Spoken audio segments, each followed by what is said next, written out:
Borders change and flags fall, but the earth doesn't lie.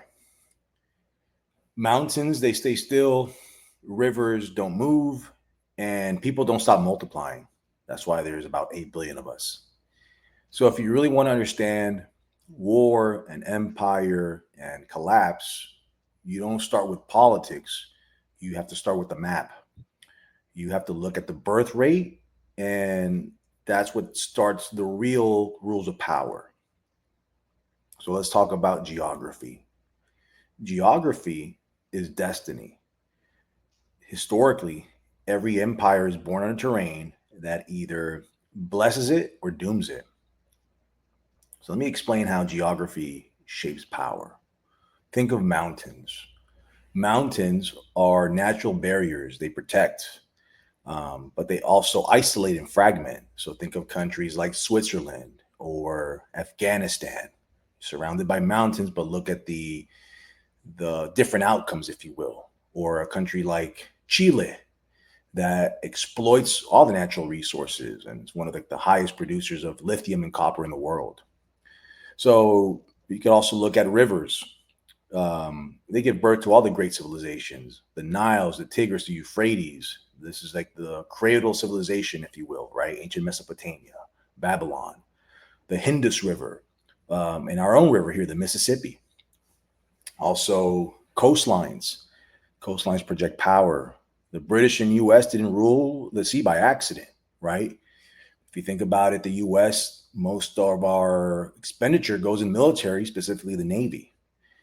And of course, you have resources as well, right? Like oil and minerals, which give leverage, or it can curse nations with corruption. And if you want an example, think of Venezuela. And of course, you have what I like to call the choke points, like the Suez Canal, the Panama Canal, the Hormuz, right? So whoever controls them owns the flow of the world, essentially. So that's basically the cause of wanting to take the Panama Canal or the Suez Canal, if you will. You don't need nukes if you have a natural fortress, and you need an army if you own the strait where the oil flows. Think about it. You control the energy, the choke points, you control the world. Now, let's also look at the people, the demographics.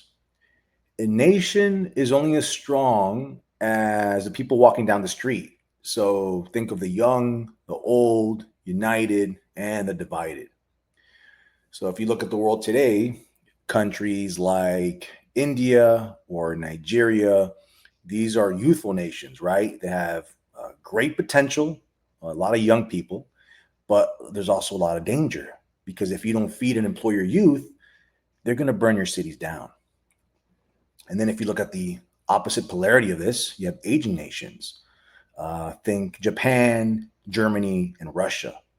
These are wise, but they're weakening. So they have fewer workers, their armies are getting smaller, and a rising cost of healthcare. And then, of course, you have, ethnic and religious divides, and that can either make a culture vibrant or it could tear it apart. You could look at historically Yugoslavia, Syria, or how right now today China is treating the Uyghurs. And then, of course, if you live in a major city, think about urban density, right? It boosts innovation, or it could also lead to revolution. So the people of the nation, your demographics, decides whether a nation is growing or dying. Now, let's cover it by region, things that are controversial today, and maybe I could present a more in-depth understanding of what's going on. So let's look at Russia and Ukraine, right? These are the flatlands. So Western Russia is open. It's a flatland. This is the Eurasian steppe, if you will.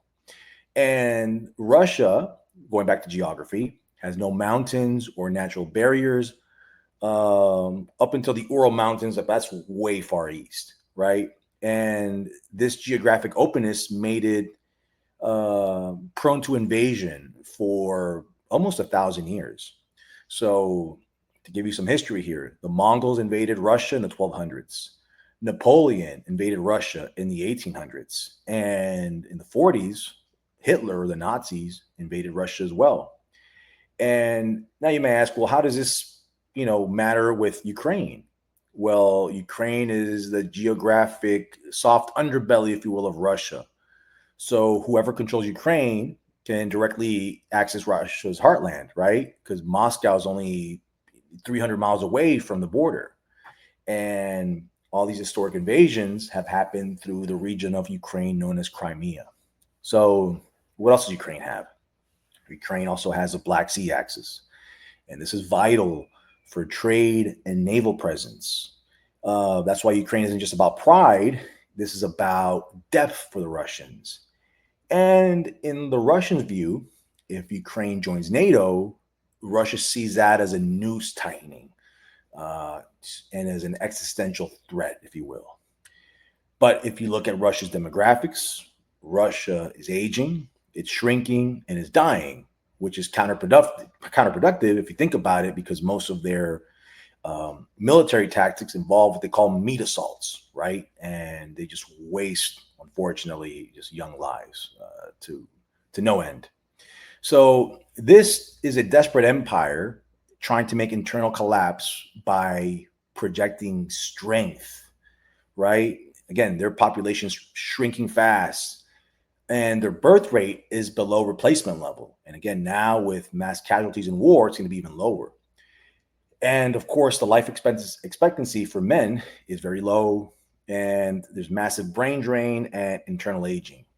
So President Putin's, projects power externally just to distract from this internal rot going on in Russia. So Russia isn't just defending its ego, it's literally defending its geographic existence, according to their eyes. Now, we could look at other places like China, right? And when you think of China, a lot of people hear in the news Taiwan, so China and Taiwan, or you hear about the South China Sea, right?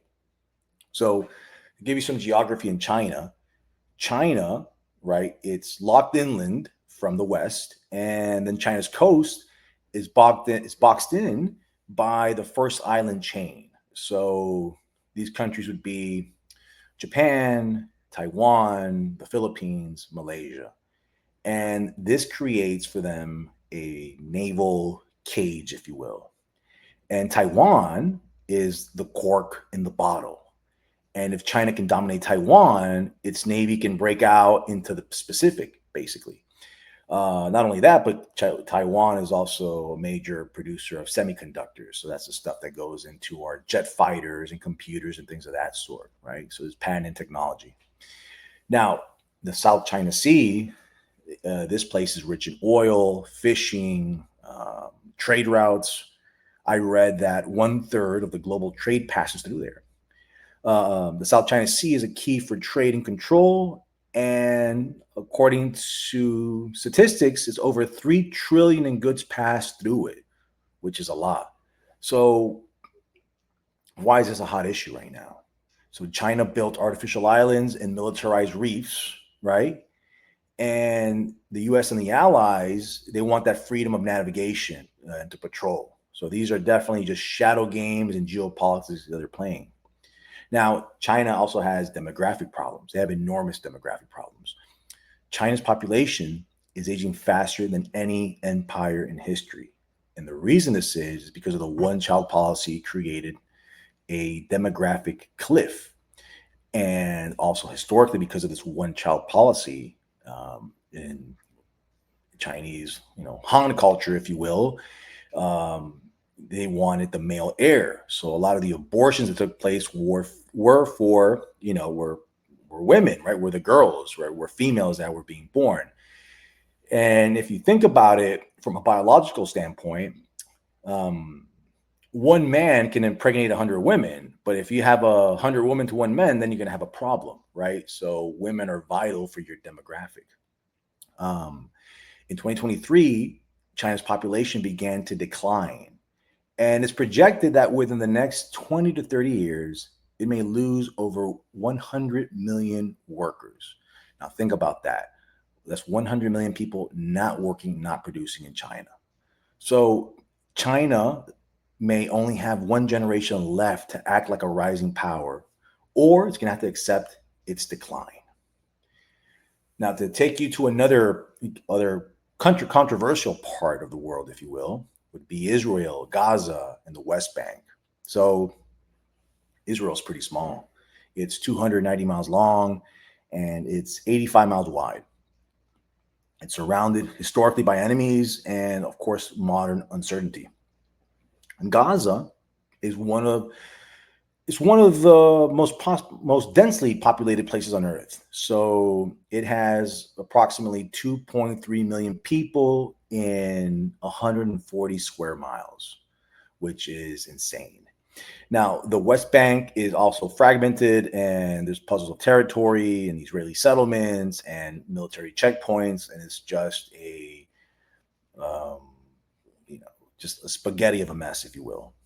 Now, why does this matter? Because Gaza has limited access to water, electricity, and medical care. And of course, has blockades by both Israel and Egypt, which isn't covered enough in the media, and which creates obviously a pressure cooker environment that we're witnessing live on news feeds every day. So the West Bank is divided not just by territory, but also by legal systems, right? You have Israeli settlers versus the Palestinians. And of course, you have all the historical context that goes with that. Now, going back to Gaza, right, or the West Bank, the Palestinians, the population is very young and it's growing. And Israeli society is diverse, but again, it's divided. You have the secular portion of the population versus the religious portion. You have the Jews versus the Arabs, and et cetera, et cetera. So the bottom line here is that this is a conflict between a secure but crowded fortress, if you will, and a growing population trapped inside a shrinking box, literally. Now, we have other nations that are growing as well. So African nations, right? So think of the Sahara, right? Which is the belt south of the Sahara, is drying out. So it's pushing farmers and herders and tribes into each other's territory. So major rivers like the Nile, the Niger, and the Congo are sources of literally water wars. And many borders were drawn by colonial powers with no regard for their tribal realities and identities, if you will. Africa, as I mentioned, I mentioned about the demographics about young populations, correct? And their pros and cons. So Africa has the youngest population on Earth. The median age, again, according to data, is around 19 years old, right? So Nigeria will overtake the US in population by the year 2050. And most African economies can't produce enough jobs to meet the youth demand. So this creates an enormous problem, right? So again, the Sahel is drying out, and climate conditions and climate change is pushing the population. The Nile River is a flashpoint. So now you're going to have Ethiopia versus Egypt. And then you have these arbitrary borders that were drawn by the Europeans and not by the very tribes that live there. So again, Africa is the youngest continent on Earth. If it stabilizes, though, it could become a superpower, right? Like countries like Nigeria. But if it doesn't, it's going to become the next battleground. So again, if you have a young population, high youth, plus low opportunity, you're going to get what you have in the Congo going today, or in Sudan, which is radicalization and migration and insurgency. And the future wars there are going to be, like Mad Max wars, where they're going to be about water, food, and survival, not just borders. Africa isn't unstable because it's poor. It's unstable because it's rich in people and resources, but the systems they have in place are poor.